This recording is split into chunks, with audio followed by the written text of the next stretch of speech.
Halo teman-teman semuanya, Assalamualaikum. Sebelumnya, terima kasih ya udah klik video ini. Perkenalkan, nama aku Rizky Atika dan selamat datang di channelku.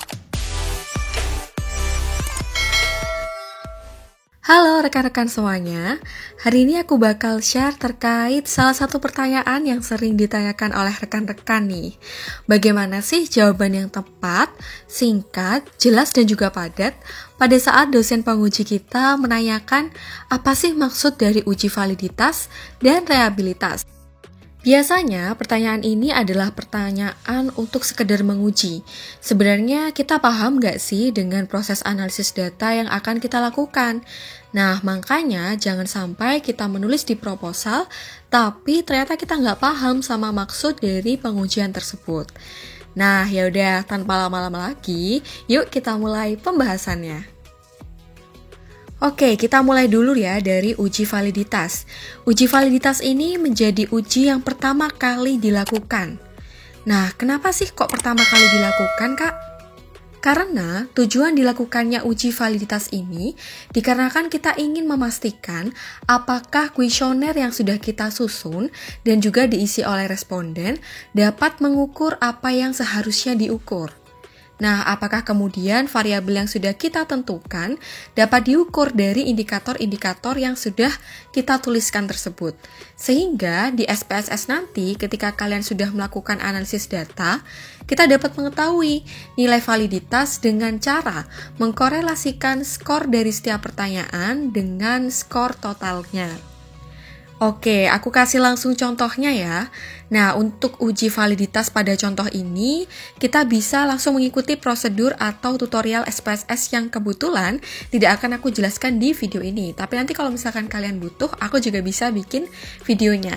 Nah, ini kita bisa lihat bahwa untuk variabel kinerja diukur dari beberapa indikator, yang dimana setiap indikator itu kemudian kita buat pertanyaan atau pernyataannya yang kemudian diisi oleh responden tentunya. Dan setiap indikator itu, setiap pernyataan itu tentunya ada skornya kan. Nah, dari skor tiap-tiap pertanyaan itu akhirnya kita korelasikan dengan skor totalnya untuk seluruh variabel kinerja ini. Jadi kita bisa lihat nanti untuk nilai validitasnya. Nah, kemudian dikatakan valid kayak gimana, Kak? Oke, kalian langsung lihat aja nilai signifikansinya dan bandingkan dengan nilai alfa kalian atau derajat kepercayaan kalian. Misalkan kalau kalian pakai alfa 5%, berarti seharusnya dia akan dikatakan signifikan apabila nilainya kurang dari 0,05.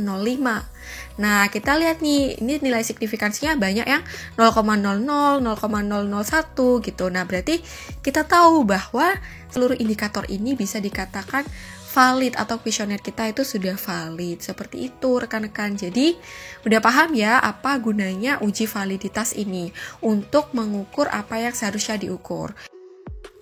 Oke, next kita beralih ke reliabilitas. Nah, kalau tadi kita bicara tentang valid atau tidaknya kuesioner, sekarang kita akan mengetahui apakah pengukuran dan jawaban responden itu dapat dipercaya dengan menggunakan uji reliabilitas ini sendiri. Nah, dapat dipercaya itu maksudnya gimana sih, Kak?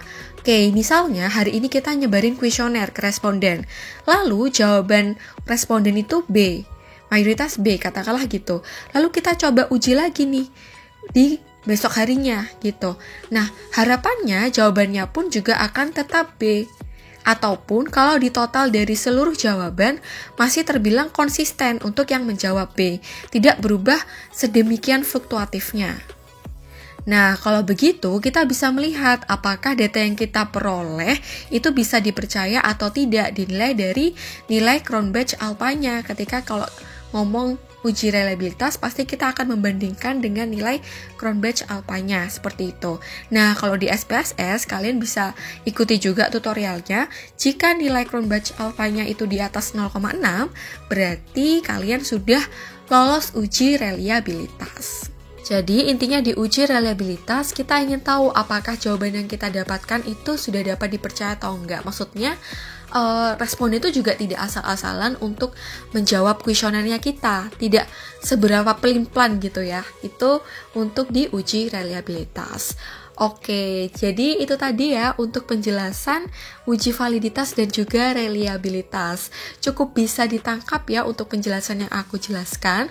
Semoga kalian juga bisa menjelaskannya dengan jelas, gamblang kepada dosen penguji apabila kalian ditanya, apa sih maksud dari pengujian validitas dan juga reliabilitas.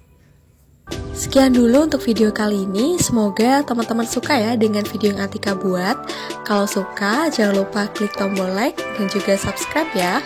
Dan kalau ada yang kurang, silakan langsung aja tulis di kolom komentar. See you next time!